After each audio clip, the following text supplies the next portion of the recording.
Pada saat melakukan long march untuk melakukan perpindahan orang-orang dari kota ke desa ini, dimulailah pembantaian yang dilakukan oleh para antek-antek dari Pol Pot ini. Assalamualaikum warahmatullahi wabarakatuh. Halo teman-teman, selamat datang di channel aku. Perkenalkan, nama aku Pahdemi. Sebelumnya aku mau ngucapin banyak banget terima kasih untuk kalian semua yang udah mau mampir di videoku kali ini. Oke teman-teman, jadi di video kali ini aku akan membahas salah satu sejarah yang bisa dibilang cukup tragis, dimana sejarah ini pernah terjadi di negara Kamboja. Negara ini pernah terjadi yang namanya genosida yang naasnya dilakukan oleh pemimpinnya sendiri yang bernama Pol Pot di bawah rezim Khmer Merah.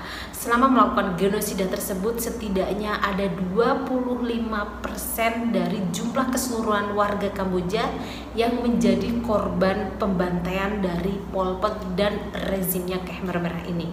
Oke teman-teman, tanpa berlama-lama mari kita bahas bagaimana sejarah dari pembantaian tersebut bisa terjadi. Mari sama-sama kita ulas di Let's Find Out.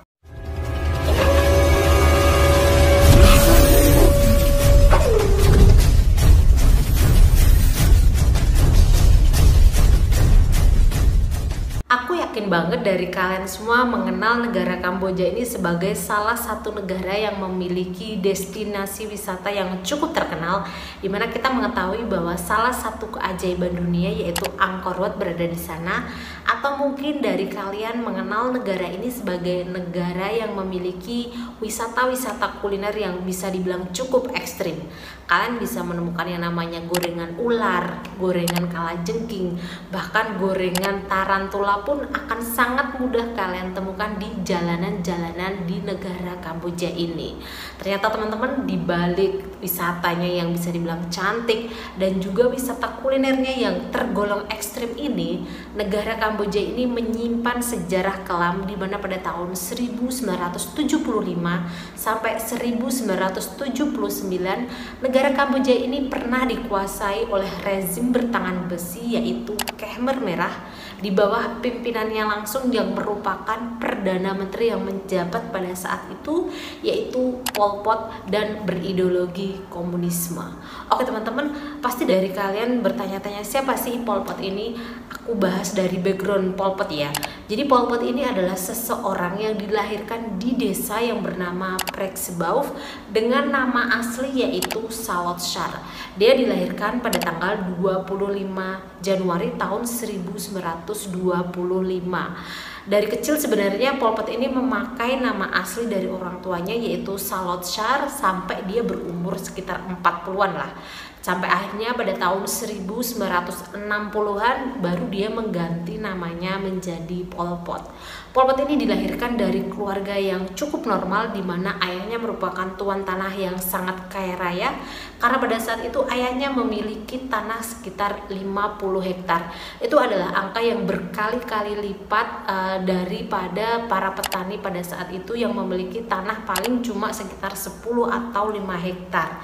Selain itu, ibu dari Pol Pot ini bisa dibilang merupakan seorang yang agamis. Itu mengapa Pol Pot ini di setiap sorenya di masa kecilnya itu selalu berkumpul dengan teman-temannya dan juga saudaranya untuk mendengarkan ceramah agama yang dilakukan oleh pemuka agama yang berada di tempat kelahirannya. Dari penjelasan aku tadi, banyak dari kalian banyak yang bertanya nggak sih bagaimana ceritanya seorang anak yang dari kecil dilahirkan dari keluarga yang agamis, kemudian diajarkan agama setiap harinya, kok bisa-bisanya di masa depan dia bisa menjadi orang yang tidak memiliki agama dan bahkan menjadi dalang terbantainya jutaan manusia yang berada di Kamboja. Jadi teman-teman, Pol Pot ini bisa dibilang dari kecil itu bukan merupakan seorang anak yang cerdas. Dia itu tidak pernah mendapatkan nilai yang bagus dan bahkan orang tuanya tuh kayak selalu berpikir kira-kira anak tuh bisa survive gak sih ke depannya, apakah dia bisa bersaing dengan orang-orang di lingkungannya pada saat itu. Ya macam kayak ibu-ibu di Indonesia nggak sih yang biasanya kayak kalau lihat anaknya dapat nilai jelek di matematika atau bahkan nilai-nilai IPA lainnya tuh macam kayak anaknya udah nggak punya masa depan gitu loh. Padahal kenyataannya kan hal itu tidak benar sekali nggak sih? Oke teman-teman, jadi singkat cerita, pada umur remaja akhirnya Pol Pot ini punya kesempatan untuk belajar teknik radio ke negara Prancis. Dan disinilah Pol Pot ini bertemu atau berkenalan dengan orang-orang yang memiliki keyakinan tentang komunisme. Dia bergabung dengan teman-temannya ini dan bahkan bergabung dengan organisasi gelap dari komunisme. Sampai akhirnya dia kembali ke Kamboja dengan membawa ideologi ini dan bergabung dengan Khmer Merah. Selama menjadi Perdana Menteri dari kurun waktu 1975 sampai 1979 ini, Pol Pot membawa misi yaitu Utopia Agraria. Dia memiliki cita-cita untuk meriset Kamboja itu dari nol. Itu mengapa dia banyak melakukan perubahan dari melakukan evakuasi terhadap seluruh atau bisa dibilang sebenarnya hampir keseluruhan warga ibu kota yaitu Phnom Penh ke desa-desa untuk dipaksa menjadi petani. Bisa kalian bayangkan gak sih? Orang itu kan punya pekerjaan beda-beda kan. Ada yang bisa dibilang dokter, terus ada yang bisa dibilang dia itu apoteker atau bahkan dia itu seorang pebisnis. Tetapi orang-orang ini dipaksa untuk pergi ke desa dan menjadi petani. Selain itu, Pol Pot juga menutup banyak pabrik dan juga bank-bank yang beroperasi di Kamboja pada saat itu. Pada saat melakukan long march untuk melakukan perpindahan orang-orang dari kota ke desa ini, dimulailah pembantaian yang dilakukan oleh para antek-antek dari Pol Pot ini. Mereka melakukan pembunuhan terhadap orang-orang yang dianggap tidak bisa bekerja seperti kayak anak-anak, kemudian bayi dan bahkan orang tua dan juga orang-orang yang sakit ini. Selama melakukan perjalanan dari kota ke desa inilah dilakukan pembunuhan terhadap orang-orang tersebut. Selain itu, bisa dibilang Pol Pot ini juga tidak menyukai orang-orang yang berpendidikan, jadi juga dia menargetkan pembunuhan terhadap orang-orang yang dianggap sebagai orang-orang yang intelek. Jadi kalau ada orang yang memiliki kemampuan berbahasa asing atau mungkin dia berkacamata, dan bahkan kalau dia menemukan orang yang memakai jam tangan saja itu akan dijadikan target pembunuhan. Ini kayak macam masa dimana mending kalian bego dan miskin gak sih daripada kayak kalian mati ya cuma karena kalian dianggap sebagai orang yang berpendidikan. Selama menjabat sebagai Perdana Menteri, setidaknya ada 1 juta orang yang dibantai dengan alasan mereka adalah lawan politik dari Pol Pot, atau bahkan mereka orang-orang yang dianggap tidak mengikuti perintah yang diberikan oleh Pol Pot. Dan juga bisa dibilang Pol Pot ini adalah orang yang cukup rasis. Dia melakukan pembantaian tidak hanya terhadap warganya yang bisa dibilang berseberangan politik dengannya, tetapi juga terhadap orang-orang di luar ras Khmer Merah. Jadi seperti kayak Muslim Cham, kemudian ada juga Vietnam, Myanmar, Laos, Thailand, dan bahkan Chinese pun menjadi korban pembantaian dari rezim ini. Selain itu, Pol Pot juga menerapkan kebijakan yang diadopsi dari Cina, yaitu The Great Leap Forward. Jadi teman-teman, The Great Leap Forward ini adalah salah satu kebijakan di mana mereka memiliki tujuan untuk memanfaatkan sumber daya tenaga kerja dengan harga yang murah. Jadi nggak peduli kalian bisa kerja atau bahkan hasil kerja kalian bagus atau tidak, intinya yang dicari adalah harga murah. Itu mengapa selama kebijakan ini diaplikasikan terjadi yang namanya penurunan sumber daya produksi pertanian dan bahkan peternakan di seluruh Kamboja. Bisa kalian bayangkan, tadi kan dipaksa dari awal ya kayak orang-orang yang di kota untuk menjadi petani, dan bahkan orang-orang yang tidak mampu bekerja di peternakan untuk mengurus ternak yang berada di Kamboja. Otomatis kayak dari padi, jagung, dan juga hasil dari peternakan itu semua turun drastis yang mengakibatkan bencana kelaparan yang menjadi masalah di keseluruhan Kamboja pada saat itu. Dan bahkan setidaknya ada sekitar 500.000 sampai 1,5 juta manusia yang mati diakibatkan kelaparan selama kebijakan ini diaplikasikan oleh Pol Pot. Hal gila lainnya yang dilakukan oleh Pol Pot ini yaitu mengubah yang namanya sekolah menjadi kampung konsentrasi. Yang paling terkenal dari kampung konsentrasi ini yaitu S21 atau Security 21. Security 21 ini merupakan bekas dari sekolah menengah ke atas yang dirubah menjadi kampung konsentrasi yang ditujukan untuk menjadi tempat pembunuhan dan juga penginterogasian terhadap lawan-lawan politik atau orang-orang yang dianggap berseberangan dengan Khmer Merah. Setidaknya ada sekitar 1.000 orang setiap harinya yang mati karena dibunuh atau bahkan mereka memutuskan untuk bunuh diri karena tidak kuat merasakan yang namanya penyiksaan-penyiksaan yang dilakukan oleh sipir di Security 21 ini. Dan naasnya orang-orang yang melakukan penyiksaan ini bisa dibilang kebanyakan dari mereka adalah keluarga dari korban-korbannya. Itu mengapa banyak dilakukan yang namanya pencucian otak terhadap sipir-sipir penjara yang bertugas untuk melakukan interogasi dan penyiksaan terhadap para tahanan di Security 21 ini. Dan dari data setidaknya ada sekitar 17.000 orang yang menjadi korban dari Security 21 ini, dan dari 17.000 ini setidaknya cuman ada 7 orang saja yang selamat dari penyiksaan dikarenakan pada saat itu sudah terlanjur Kamboja ini diserang oleh Myanmar. Selain Security 21 ini ada satu lagi bukti kekejaman dari Pol Pot ini, dimana di desa Cheung Ek kalian akan menemukan yang namanya ladang pembantaian.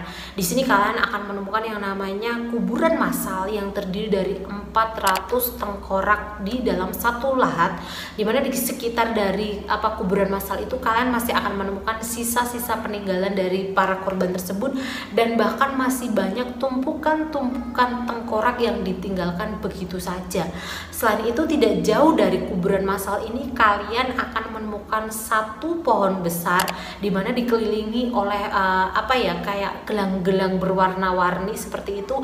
Di sini merupakan tempat dilakukan pembantaian terhadap anak-anak dan juga para bayi, dimana mereka melakukan pembantaian dengan cara memukul-mukulkan kepala dari bayi ataupun anak-anak itu di pohon tersebut. Dan bahkan saat melakukan pembantaian ini, Khmer Merah ini menyetel suara yang cukup kencang di sekitaran pohon ini supaya mereka tidak mendengarkan atau mengurangi kebisingan suara dari para korban yang sedang dieksekusi.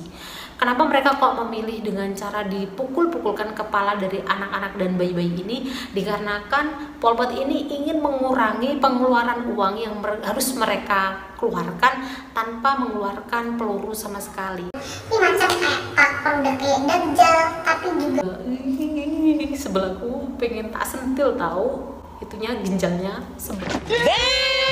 Kepemimpinan dari Pol Pot ini akhirnya berakhir pada saat Kamboja diserang oleh Myanmar, dan akhirnya pada Desember tahun 1979 akhirnya Pol Pot resmi dicopot dari jabatannya sebagai Perdana Menteri dan melarikan diri ke hutan-hutan. Dan dari salah satu video yang aku temukan ya teman-teman, ada satu hal yang menarik di mana dia pernah menanyakan ke pewawancara kayak gini lainnya. Aku tuh nggak pernah terlibat dalam pembantaian terhadap orang-orang tersebut kayak gitu, dan bahkan dia mempertanyakan, memangnya kalian ngelihat aku tuh seperti orang yang apa? Aku tuh bukan orang yang suka kekerasan kayak gitu. Macam dia tuh kayak nggak punya rasa bersalah, atau setidaknya dia tuh tidak dengan ikhlas menerima bahwa memang dia tuh dalang dari pembantaian yang terjadi selama kurun waktu 4 tahun dia menjabat sebagai Perdana Menteri. Yaได้กินนุบายหุ่นตั้งปีชนะมาปันบนโดยใช้สับปะมุยจะมารวมต่อสู้ในนั้นได้สำหรับกิจกรรมรับเกียรติ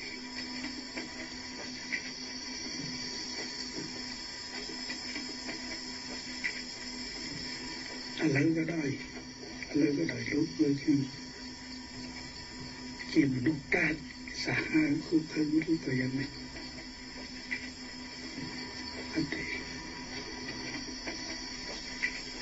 Dojuge chia sete sampainya itu dan dia tanya itu baik saja coba. Dan salah satu hal yang menurut aku paling tidak adil dari sejarah ini yaitu Pol Pot selama hidupnya tidak pernah dihukum sebagaimana mestinya. Dia tidak pernah ditangkap oleh pemerintahan Kamboja atau bahkan diadili oleh pemerintahan Kamboja atau bahkan secara internasional seperti itu. Sampai akhirnya dia ditemukan meninggal pada tanggal 15 April tahun 1998 pada umur 73 dikarenakan penyakit serangan jantung. Tetapi banyak juga yang berspekulasi sebenarnya bahwa dia itu mati karena bunuh diri, tetapi officially yang disampaikan ke media itu matinya disebabkan oleh karena serangan jantung.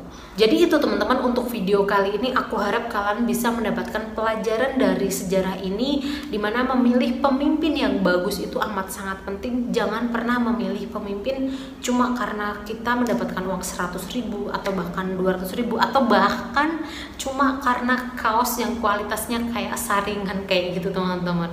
Oke, aku harap kalian suka dengan video ini dan aku minta tolong untuk kalian support channel ini dengan cara subscribe. Jangan lupa tinggalkan like dan juga komen kalian di bawah. Sampai jumpa di video selanjutnya. Assalamualaikum warahmatullahi wabarakatuh. Dadah.